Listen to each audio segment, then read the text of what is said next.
tips untuk kalian Gen Z yang mana mungkin suatu hari nanti terpakai oleh kalian ketika kalian nantinya akan bekerja di tempat lain. Jangan sampai kesempatan di masa depan hilang gara-gara hanya soal yang kecil sekali, masalah waktu. Dan perlu kalian ketahui, saya adalah seorang edukator. Jadi tugas saya adalah meluruskan yang bengkok-bengkok cak ini. Generasi bangsa, anak muda zaman sekarang. Ya, jangan sampai hilang etika bangsa akibat dari etika anak muda yang begitu buruknya hanya karena masalah terlambat. Dan ini bukan untuk saya, tapi untuk kamu. Karena di antara kamu yang 8 yang diterima cuma Siko. Tapi Tojo yang lainnya kalau tidak ada diperbaiki, hal ini nantinya akan menjadi buruk untuk Anda. Apalagi masalah persiapan materi, bahan, dan sebagainya. Kalau dari disuruh 2 hari yang lalu, berarti Anda sudah harus siap. Bagaimana kira-kira perusahaan ingin memberikan atau akan memberikan Anda target pekerjaan? Kalau sudah dikasih 2 hari waktunya baik, Anda disiapkannya di last minute ketika Anda interview. Ya, mohon dijadikan pelajaran bersama. Tapi kok boleh Mbak bos terlambat? Kaget ada waktunya. Ketika kalian menjadi wali kota, ketika kalian menjadi gubernur, ketika kalian menjadi orang hebat, ketika kalian menjadi owner, silakan datang terlambat sesuka hati kalian. Kalau kamu mulai jadi uang. Tapi untuk mencapai bagaimana caranya Anda menjadi orang dalam tanda kutip, tentu harus ada perjuangan dan kerja keras. Tapi kalau dari sekarang sudah pikir, ada salah Mbak, biar kelak udah saja jadi uang, tidak usah begawe, cukup di rumah saja. Ya, paham ya? Dari 158 nama, berarti Anda termasuk orang yang beruntung untuk di interview hari ini. Ada banyak sekali orang-orang menganggur di luar sana yang ingin memiliki kesempatan untuk dapat bekerja. Bayangkanlah di tempat yang sekecil ini, begawi sama Indah Mujair pun banyak yang pengen. Apalagi di perusahaan BUMN, BUMD, jadi PNS. Kira-kira apa kelebihan yang kalian miliki yang akan menjadi tolak ukur bagi sebuah perusahaan memperkerjakan kalian. Nah, ini yang editannya bagus ya. Hikmah, saya sangat suka sekali dengan editan kamu. Menandakan kamu orangnya kreatif dan bisa makeup juga ya.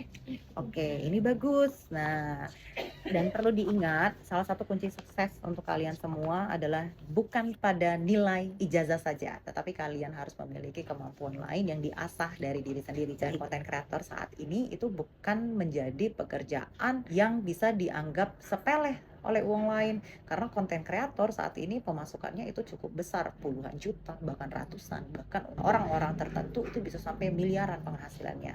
Nah, begitu juga dengan makeup atau kemampuan yang lainnya. Nah, ini harus diasah lagi ya. Baru follow Instagram Indah Mujair berarti belum tahu tentang kehidupan Indah Mujair ya. Oke, terima kasih banyak. Poin penting yang akan saya jelaskan mengenai tata cara bekerja di sini apabila Anda diterima bekerja di sini. Bekerja di sini memang bukan untuk pekerja yang mentalnya lemah, bukan untuk orang yang tidak memiliki keseriusan bekerja. Karena dari sosok seorang Indah Mujair, mungkin kamu sudah bisa menilai bagaimana nantinya nasib kamu ke depan bersama saya. Ibarat kata itu tekebet tapi tidak betali. Saya akan menjelaskan kondisi apapun yang ada di dalam pekerjaan sini, biar kamu tidak tebudi pecah beli kucing dalam karung. Jadi saya akan jelaskan semua hal yang buruk-buruk dulu di sini, baru yang bagus, walaupun tidak kata yang bagusnya. Jadi saya lebih suka menjelaskan hal-hal terburuk ketimbang saya memberikan angin surga ke Anda semua. Ada beberapa nasihat yang mungkin harus saya jelaskan untuk menjadi pelajaran penting kalaupun Anda tidak diterima bekerja di sini. Bahwa ketika bekerja itu nilai ijazah tidak sepenuhnya terpakai. Admin saya itu malah dia sarjana gizi, baliknya ke admin editor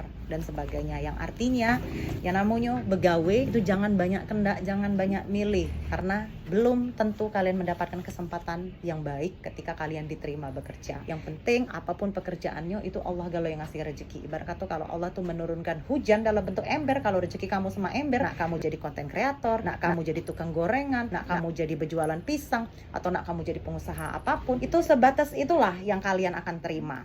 Ya, apalagi untuk fresh graduate, jangan dulu banyak yang milih, nak pengen jadi ini dengan gaji yang besar. Aku kadang-kadang ketawa jingok beberapa interview yang masuk minta gaji 8 juta, 6 juta, 7 juta, 10 juta. Siapa tuh Bu kira-kira? Pada tahun 2007 saya bekerja di bank, gaji saya hanya 1,6 juta saat itu.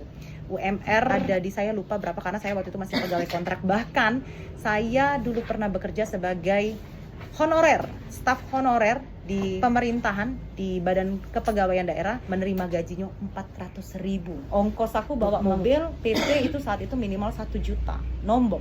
Tapi apa yang terjadi, karena saat itu saya pintar, saya bisa menggunakan kemampuan saya. Bos minta gawe ke komputer, minta bikin ke Excel, minta bikin ke laporan keuangan, aku bisa galau.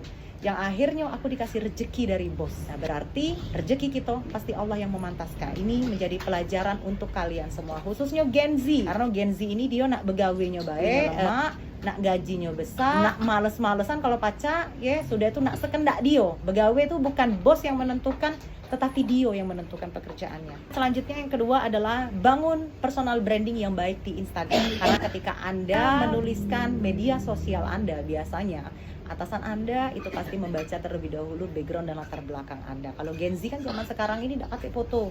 Semakin tidak pakai foto, semakin eksklusif dan semakin misterius. Seperti yang saya katakan tadi, bahwa jangan pernah memilih-milih tempat begawe. Jangan pernah merasa, oh aku ini kan sarjana ekonomi Unsri. Keren banget loh, aku bisa bahasa Inggris, TOEFL aku tinggi. Berarti aku harus bekerja di perusahaan yang baik. Pertanyaannya adalah, siapa Anda untuk ditentukan orang atau diberikan pekerjaan yang layak? Kira-kira apakah perusahaan yang harus layak untuk Anda, atau Anda yang memang harus layak untuk perusahaan tempat bekerja? Sikap dan etika kerja itu sangat penting sekali. Beberapa orang gitu selalu gugur ketika mereka tes interview pada hal-hal yang kecil. Misalnya ketika berbicara dengan seseorang, interviewnya itu mereka tidak menatap mata atau eye to eye. Ada beberapa uang itu biasanya dia tuh yang nyingoknya ke bawah, ke pucuk, ke depan belakang, dengan kakinya bergoyang-goyang. Ini pasti langsung saya coret, karena saya merasa selain mereka mungkin tidak menghargai, berarti ada something happen dengan seseorang ini, karena dia tidak bisa fokus dan konsentrasi ketika mendengarkan interviewnya berbicara. Banyak sekali etika-etika kerja lainnya yang mungkin kalian harus perhatikan, seperti terlambat dan sebagainya. Nah, ini adalah tips untuk kalian Gen Z, yang mana mungkin suatu hari nanti terpakai oleh kalian ketika kalian nantinya akan bekerja di tempat lain.